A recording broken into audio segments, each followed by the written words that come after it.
rock stars, guitars, being a DJ. That led to me working on the #1 comedy of all time. Now I do warm-up and stand-up.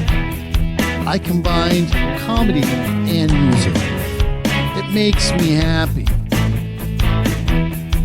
That's why this is the Scott Bluegrind Happy Hour, a talk show about comedy and music.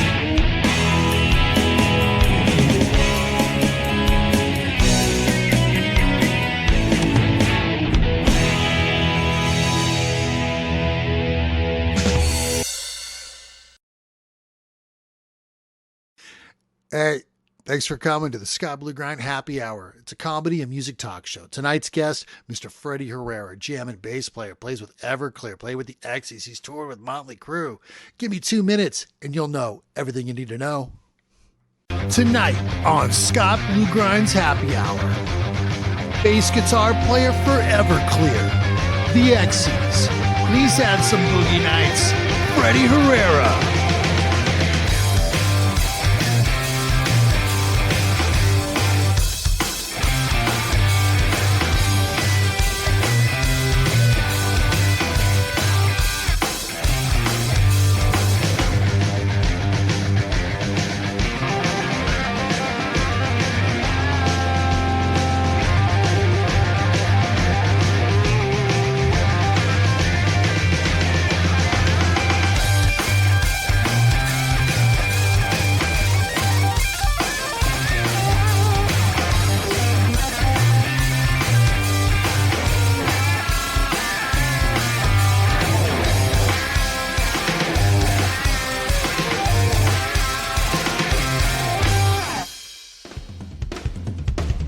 Rock and roll bassist Freddy Herrera is most associated with 2 bands, the Exies and Everclear.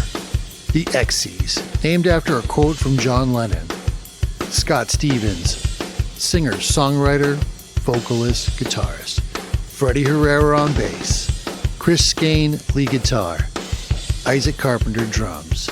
Released 4 albums, the Exies, Inertia, Head for the Door, A Modern Way of Living with the Truth. 4 of their singles reached the modern and mainstream rock charts in Billboard magazine. Different Than You, What You Deserve, Ugly, and My Goddess. Inertia, released in 2003, made the Billboard Hot 200 albums chart. In 2009, Freddie joins Everclear, one of the top American bands from the 90s. With smash hits like Santa Monica, Father of Mine, Wonderful, I'll Buy You a New Life, and AM Radio. Freddie tours the world with Everclear. Current lineup, Art Alexakis, vocals, guitar. David Finch, guitar. Freddy Herrera, bass. Brian Nolan on drums. Hey, Scott.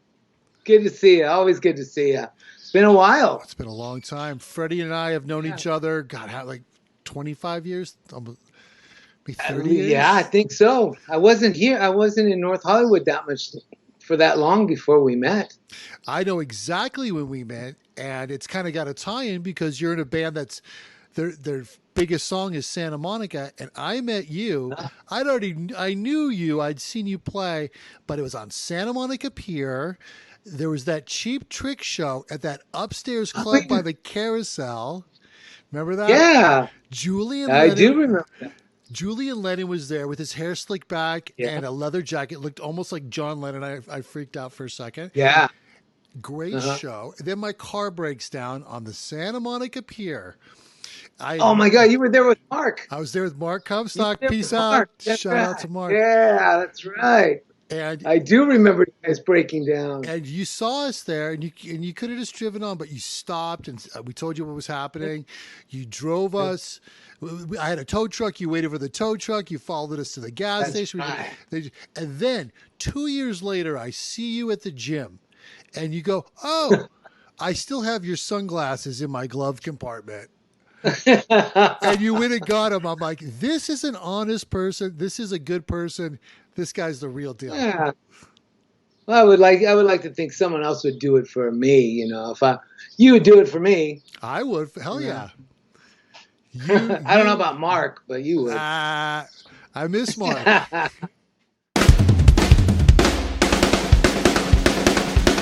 There's always that famous, the phone rang.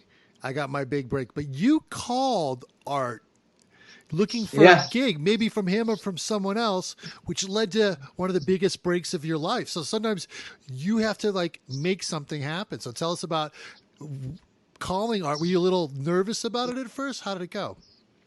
Yeah, I was, but I was more desperate than anything. Yeah. That facilitated the call. Just desperation. I couldn't find anything. To go back a little bit, Art had saw and was a big fan of the Exies when we first started off. Before even the first record for Virgin was out, Inertia. We played a Christmas festival thing, and they were headlining. We were way early, but he was there early and saw us. Got done playing. He comes running down. I want to take you guys on tour, and we're like, hell yeah, hell yeah. Wow. And so we toured. That was in 2003, near the beginning of 2003. And towards the end, he knew he was going to make a change. He knew that Craig and Greg weren't going to be his guys anymore. And that was the original guys? Yeah, but they weren't actually the original. I think he said that was the third incarnation or something. They were there for the song, for the records, but they weren't the first Everclear. But they were on the hits. They were the guys in the hits and in the videos. They were there for them. They were there for those.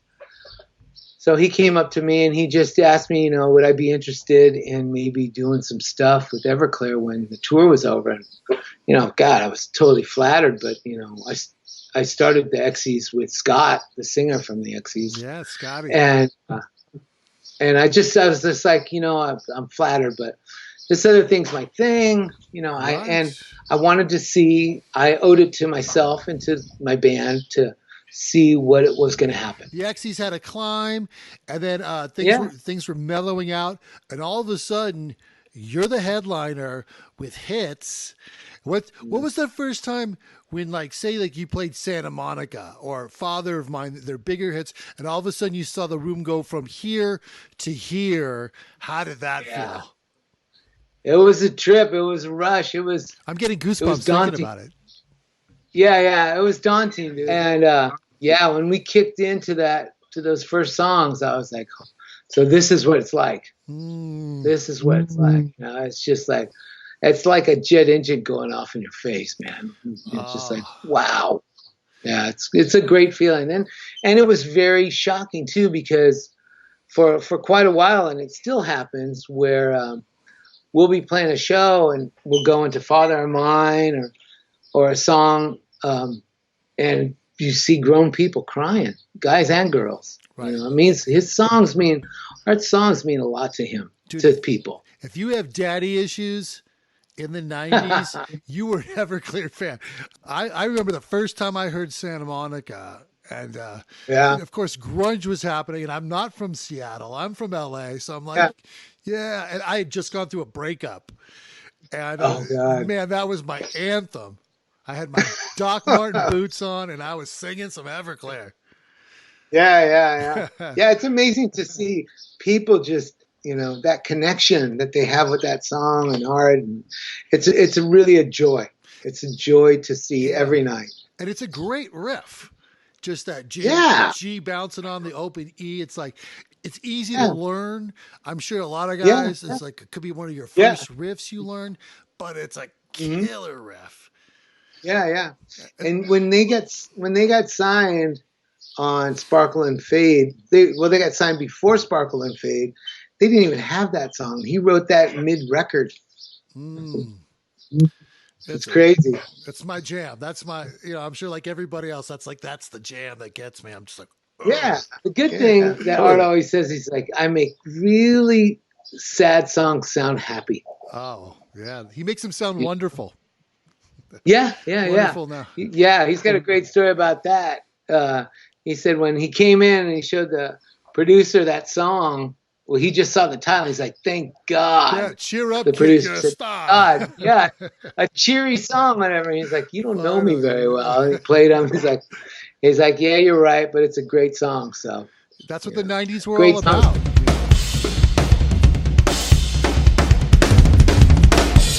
Touring, doing festivals in Australia. Right before this happened, you guys barely get out of the country before the complete lockdown. Yeah. Tell us about those last moments in Australia and a little bit about the tour. Oh, the tour was great. You know, that was, I believe, the fourth time I'd been there with them, and I'd never been there before. Wow. But we always had a great time. But this time was different because there was this company, this promoter wanted us to headline. It was called Hotter Than Hell. It's funny, I almost wore that shirt, Yes. but I didn't. And what it was is us and Unwritten Law. We were the top two bands, and Everclear is very loved there. And the crowds were amazing, amazing. The best time I've ever had. On the last night that we were playing, we all got done playing. All of a sudden, everybody's phone started blowing up. And we're like, what the heck's going on? And Delta had canceled our flight coming home next morning, like 6 a.m. And we're like, oh, man. So everybody got on phones, mostly Art, and he got us home. They let us go home on Virgin Air. Wow. But it was a little tricky. It was a little tricky. That's real. It's crazy time. Hey, Paul, what's your fave for? I don't know. What's your fab for, George? I don't believe in favourites. Ringo. This is Freddie's fave for. You're right, Ringo. We're all together now. Freddie's fave for. Who's your favourite comedian? Jim Gaffigan, Sam Kinison, Hannibal Buress, and George Lopez. Who's your fave on the bass guitar? James Jamerson, Tom Peterson, John Paul Jones, and Larry Graham. Well, Freddie, what about guitar players?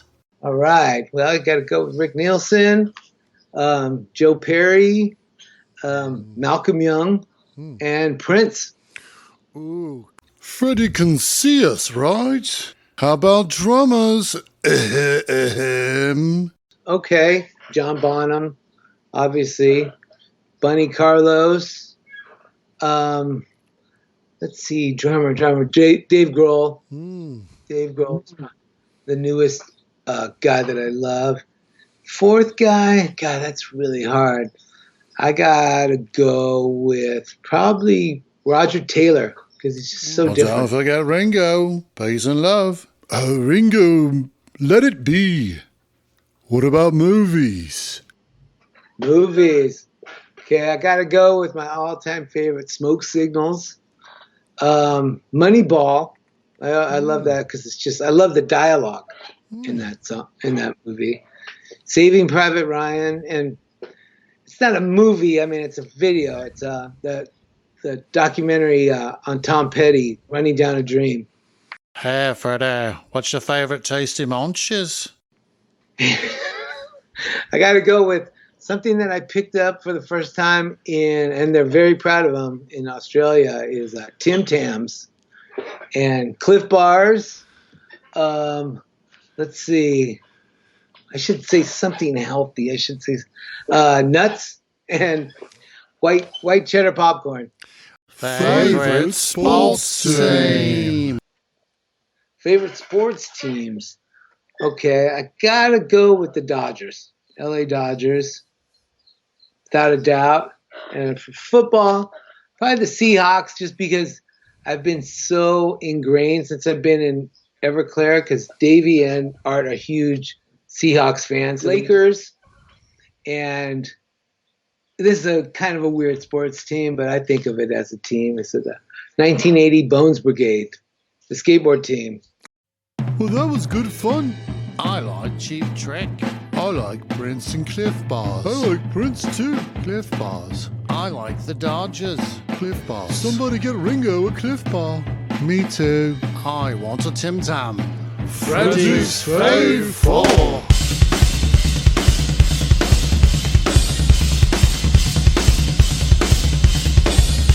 Cutting back to the Exies. The Exies had a tour that was so killer. I was so happy for you. You got to go on tour with Motley Crue. And Yeah, it was great. I want to see if, because it was the Carnival of Sins. So I wanted to see if you had some fun Motley Crue interactions. I know Nikki was a fan. And then did you have any interactions with the circus folk on that tour? Yeah, well, you know, Angie, my girl, I think she was more excited about us touring with Motley Crue than we were. What's up, Angie? She was like, yeah, she was out of her mind. She's like, I'm going with you whole tour. And I'm like, that's fine, you know, that's cool. Oh. And the girls that did all the acrobats and stuff, they loved her. Oh, So she they was would just come fantastic. every day and grab her and take her, and they do her makeup and everything. She wasn't in the show, but you know, they just treated her really well, and we were treated very good. Well, the first time I ever drank absinthe was with Tommy Lee. Ooh, You know, that's at a an story. after show Okay. party. Okay, what happened after you were drinking absinthe with Tommy Lee? Dude, it's such a weird buzz. I don't know if you ever had it before, but it's such a weird buzz, and I haven't had it since.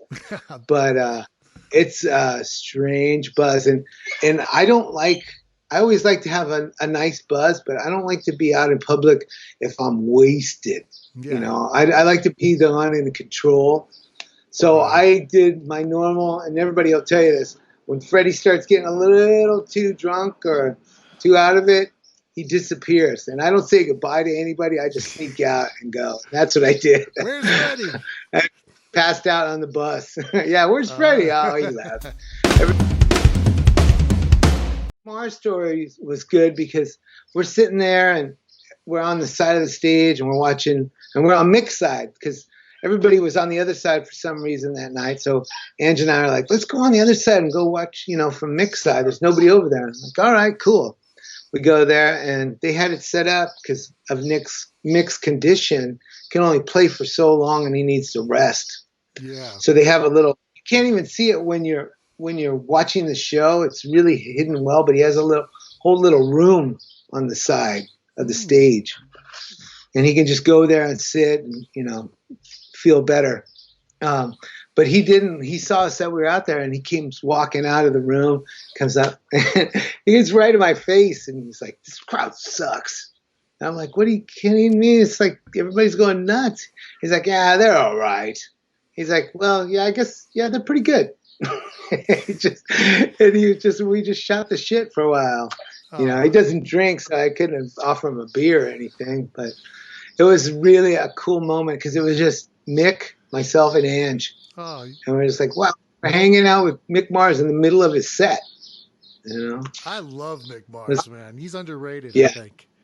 Oh, dude, and during their sound checks, when he would do sound checks, he would just tear it up. He is like an astoundingly good guitar player. And his tone is sick. Oh, yeah. Oh, yeah. He let David, the guitar player from the Exies, he had let him play it during sound check one day. And it was like David came out of there with such a huge smile. He's like, you don't even realize how good that sounds. Then he plugged it into his own amp, and he's like, fuck.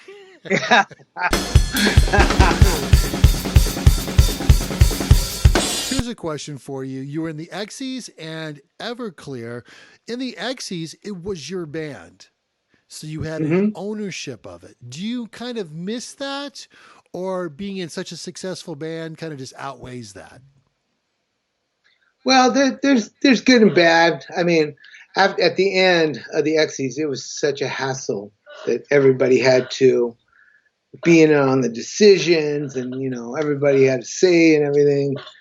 And I liked it, but it was just too much. And when I was tired of it. So when I got in Everclear, it was kind of a relief to not have to worry about, you know, going to the manager and getting money from the record company and doing all the business stuff.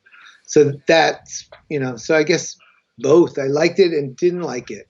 But I did feel a little left out. I remember when I first joined Everclear because I had to ask him, so what's going on with this and that? And it just wasn't my place. It's his band. He does it 100%. I'm there to play his songs as well as I can, and I just feel fortunate that I've got to do, 2 albums of original stuff with my bass lines on it. Remember when Vegas was going to open up? Oh yeah. You saw Good that idea. lady? Yeah. But for 2 seconds, I was like, well, I got some extra money. Just got to check. I got time. No way. So I wrote this. No way. So I wrote this song. It's called Viva the Mayor of Las Vegas. Las Vegas. Oh yeah, buddy. Today's charity is the ASPCA, a national leader in animal rescue and protection, working tirelessly to put an end to animal abuse and neglect. Please donate at aspca.org. Guest test! That's right. It's guest test time with Scotty B. And as always, we got Ronnie James Dio. Yeah, yeah. And Ozzy Osbourne. Ozzy! Let's win some money for charity. Guest test! Yeah. Okay, here we go. Question number 1. It's a Fred question or a Freddie question. Who sang so you're playing 90s music. Who sang the song I'm Too Sexy? Right, said Fred. Hold on. Let me ask our man Dio. Yeah, yeah. Ooh. You're right. It was right, said Fred. Thank you, Dio. Who Dio loved. I heard Dio loved those guys so much. Oh, yeah. Sing me He's a big fan. song. You're too sexy. Yeah, yeah. Ooh. You're good friends with him. You don't have to say the year, but what's his birthday? Oh, when is his birthday? Or how old is he? What's the date, the month and the day of his birthday? If you don't know, you can get a lot of reverb hint. A reverb hint. Oh, I'll give you okay. April 10th, I think. I'll give you a hint. Add 2 more days. I almost said the 12th. That's right. At least I knew the month. April 12th, final answer? Yeah, final answer. Yeah, yeah. Ooh. You are correct. It was April 12th. April 12th. There you go. Hey, Art. That's a good picture of him, man. Yeah, that's great. It's like, sexy. It's like if he was single, that would be his Tinder photo. Okay, I'll take your word for it. Yeah. I'm on Tinder, chicken tenders. That's a different story. No!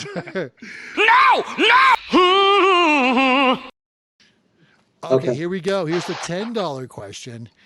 4 bass players for Cheap Trick. Name them.